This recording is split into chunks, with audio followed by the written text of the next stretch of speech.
এই অমৰনাথ যাত্ৰাৰ ৰাতিপুৱা ভাগত আমি ঘোঁৰা ব্যৱহাৰ কৰিছিলোঁ। এতিয়া ঘোঁৰাখিনিয়ে এঠাইত ৰাখি আমাক অলপ সময় খোজকাঢ়িব দিছে। এয়া দেখিছে মোৰ সতীৰ্থ কেশৱ দাস, আচলতে মোৰ দাদাই হয়। তথাপি তেওঁ যোৰহাটৰ পৰা আহিছে আৰু আমি সকলোৱে গুৱাহাটীৰ পৰা জম্মুৰ পৰা জম্মু কাশ্মীৰ অমৰনাথ কেম্প বেলতল আৰু ৰাতিপুৱা আজি 5:30 বজাত আমি 6জনীয়া গ্ৰুপ, মই লগত আছোঁ, বাকী কেইজন পিছত আছে।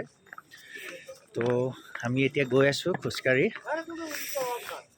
পৰিৱেশটো খুবেই ভাল, মৰ্ণিং একদম ৰাতিপুৱা ঠাণ্ডা। এতিয়া টেম্পাৰেচাৰ কিমান হ'ব বাৰু এতিয়া মানে 10 ডিগ্ৰী চেলচিয়াছ আছে। 10 নহয়, কম হ'ব, 5 মান হ'ব। বহুত ঠাণ্ডাটো। অলপ আগত চাওঁতে 10 আছে। 10 আমাৰ ঠাণ্ডা লগাই নি? ঠাণ্ডা লাগিছে পুৰা কল। ওপৰৰ হেৰি টুপিটো এতিয়া অকণমান মানে আমি ৰাতিপুৱা যেতিয়া 2:30 বজাত আহিছিলোঁ, হয় আপোনাৰ 3টা বজাত যেতিয়া আমি আহিছিলোঁ তেতিয়া আপোনাৰ 5 ডিগ্ৰী চেলচিয়াছ মান আছিলে। এতিয়া অকণমান মানে ৰ'দটো ওলাইছেতো, হয়। গতিকে সেইকাৰণে এতিয়া অলপ টেম্পাৰেচাৰটো বাঢ়িছে। গতিকে ভলেও বা কিবাত আমি ভালকৈ দৰ্শন পাম। হয়, আমাৰ লগত ভাতৃপ্ৰতিম আমাৰ এয়া আমাৰ লাইভত থকা সুকুমাৰ কলিতা হয়। আৰু তেখেতৰ মাতৃ ঘৰ হেৰি যোৰহাট আপোনাৰ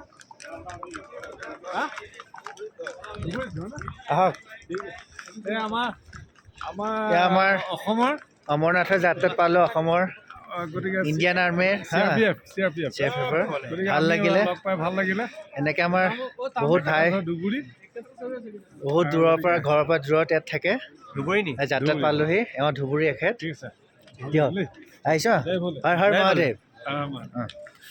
আৰু আমাৰ টিম লিডাৰ হৈছে তাৰপিছত হেৰি লগতে আমাৰ দুজন আৰু সতীৰ্থ লগ পালোঁ।